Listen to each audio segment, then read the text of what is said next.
भगवान श्री कृष्ण की कहानियां और उनके अनमोल विचार हम सदियों से अपने पूर्वजों से सुनते आए हैं। श्री कृष्ण का हर एक सुविचार अनमोल है। उनके कहे विचारों को अगर हम अपनी जिंदगी में उतारेंगे तो हमारे जीवन में कभी भी दुख और नाराजगी नहीं आएगी। हम सदैव खुशी से जीवन जी सकते हैं। भगवान श्री कृष्ण के विचार, चाहे वह श्रीमद् भागवत गीता के अनमोल विचार हों या फिर किसी कहानी में सुने हों, आज के जमाने के लिए भी उतनी ही अनुरूप और उचित है। इन विचारों को सुनना और उनके अमल करना हमारे लिए और समाज के लिए बहुत ही फायदेमंद है। नरक के 3 द्वार हैं, वासना, क्रोध और लोभ आत्मा। पुराने शरीर को ठीक उसी तरह छोड़ देती है जैसे कि मनुष्य अपने पुराने कपड़ों को उतार कर नए कपड़े धारण कर लेता है। मनुष्य अपने विश्वास से निर्मित होता है। जैसा वह विश्वास करता है वैसा ही वह बन जाता है। परिवर्तन इस संसार का नियम है। कल जो किसी और का था, आज वो तेरा है एवं कल वो किसी और का होगा। जो मन को नियंत्रित नहीं करते, उनके लिए वह शत्रु के समान कार्य करते हैं। आत्मा न तो जन्म लेती है, न कभी मरती है, और ना ही इसे कभी जलाया जा सकता है, ना ही पानी से गीला किया जा सकता है। आत्मा अमर और अविनाशी है। केवल मन ही किसी का मित्र और शत्रु होता है। अत्यधिक क्रोध से भ्रम पैदा होता है, भ्रम से बुद्धि नष्ट होती है, और जब बुद्धि नष्ट होती है तब तर्क ही नष्ट हो जाता है।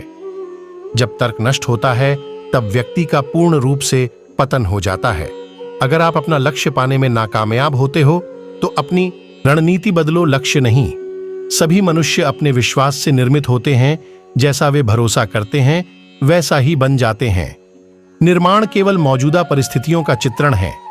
एक प्राकृतिक कर्म बहुत अधिक तनाव पैदा करता है। उससे मत डरो कि वास्तविक नहीं है, और ना कभी था और ना कभी होगा। जो वास्तविक है वह हमेशा था और उसे कभी नष्ट भी नहीं किया जा सकता है। भगवान श्री कृष्ण ने श्रीमद् भगवत गीता के माध्यम से कहा है कि यदि मनुष्य को अपने जीवन में सफलता प्राप्त करनी है तो फल की इच्छा के बिना ही कर्म करना चाहिए। इसके साथ ही भगवान श्री कृष्ण ने अपने विचारों के माध्यम से यह भी कहा है कि जो व्यक्ति भूतकाल को लेकर अतीत करता है, उस व्यक्ति का वर्तमान तो बुरा ही होता है, इसके साथ ही वह अपने भविष्य के लिए भी कुछ नहीं पा सकता है। अपने अनिवार्य कर्तव्य को पूरा करो, क्योंकि कार्य करना संपूर्ण निश्चयता से बेहतर है। तुम उसके लिए शोक करते हो जो शोक करने के उचित ही नहीं होते, और फिर भी ज्ञान की बातें करते हो।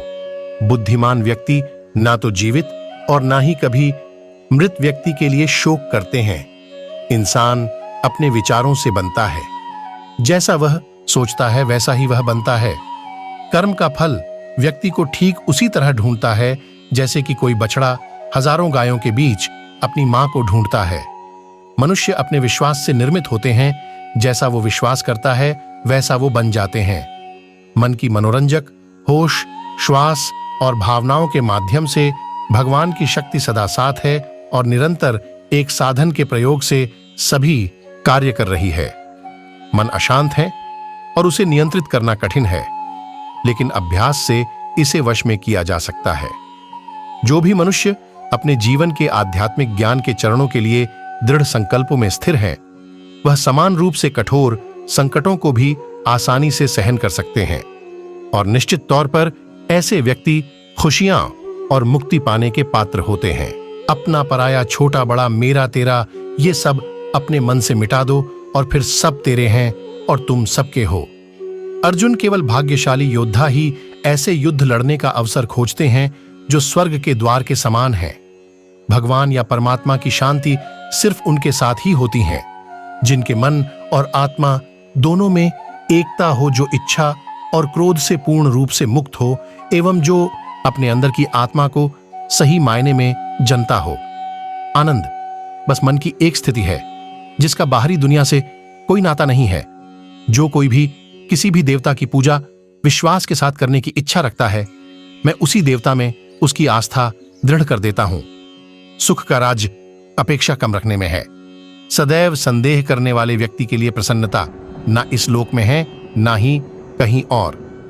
कोई भी उपहार तब अच्छा और पवित्र लगता है जब वह पूरे दिल से किसी सही व्यक्ति को सही समय और सही जगह पर दिया जाता है और जब उपहार देने वाला व्यक्ति उस उपहार के बदले में कुछ पाने की इच्छा बिल्कुल भी नहीं करता हो।